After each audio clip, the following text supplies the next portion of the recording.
first time you ever saw your culture represented in a way that wasn't a caricature, that you said, that is me in there? No, I don't. Mm. Other than, and this is one of the beauties, I think, and one of the blessings of Moana is that live action Moana we can show. Like, hey, this is us. When I was a kid, Indiana Jones inspired me. When I was like 8 years old, watching Indiana Jones, Harrison Ford, like I'm like, oh, I want to be that guy, but that guy didn't look like me. Yeah. Was there a part of you that said, but I can't be him because? No, I love that. There was a part of me that said, oh, I want to be that. I was in Charlotte, North Carolina, and I was like, I want to be that. And, okay, that was it. That's where it ended. Right.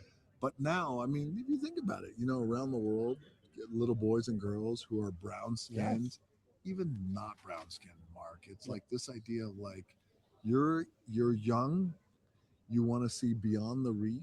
You don't know what's beyond the reef. You have a lot of people telling you, no, it's not. You're good where you're at. It's like, no, not. Like I want more, and I love that. Okay, so to be clear, I don't disagree with his message. Most people couldn't hear that, by the way. They couldn't hear it? It was way too loud. We could barely hear it. Well, that was as loud as it gets on my end. So what you need to know is that he was talking about representation, and he said, well, I did not see people like me growing up, right? But his overall message was the message of Moana is look beyond the reef, go further than you expect. And I appreciate that message. Now, sure. What's he talked about how people like him were not represented, right? And that's the thing you constantly hear over and over and over again is representation and why it matters over here. For that, I thought to myself, that's odd because The Rock he identifies as both Black and American Samoan. And I thought as The Rock was growing up, were there any shows that had representation of specifically Black people while he was growing up? And I had, Good Times, The Jeffersons, Sanford and Son, baby. What's Happening, Different Strokes, The Cosby Show. Pretty much every major show on television was represented by that. And then I thought to myself, like, what was the next? He said, well, he's American Samoan, right? And he's like, well, people don't look like me on TV. So I thought to myself, what percentage of American Samoans are there in the United States?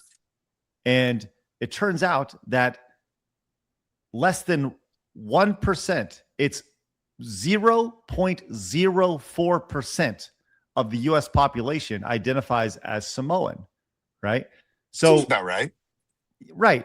So with all due respect, like if there's one person for every 10,000 actors, yes, and if there's one person for every 10,000 actors on TV, that is accurate representation, right?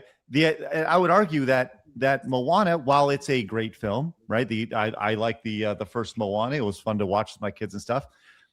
That is over representation, I would say, because if you're actually sticking to the actual real representation figures, if we need to be accurate or whatever, which I don't know.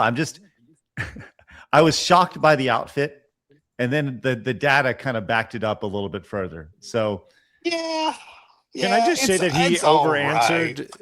He over-answered that. I would have shut that question up very, very quickly because he said, I don't remember the exact quote, but he said something, the interviewer said something like, because we said, I wanted to be like Indiana Jones. And the guy goes, yeah, but then did you feel that you couldn't be him? And then my immediate answer that everyone would love is, are you interviewing me?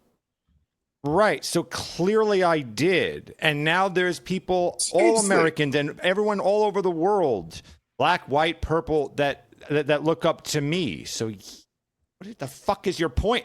Right? Like, he made it. He made it.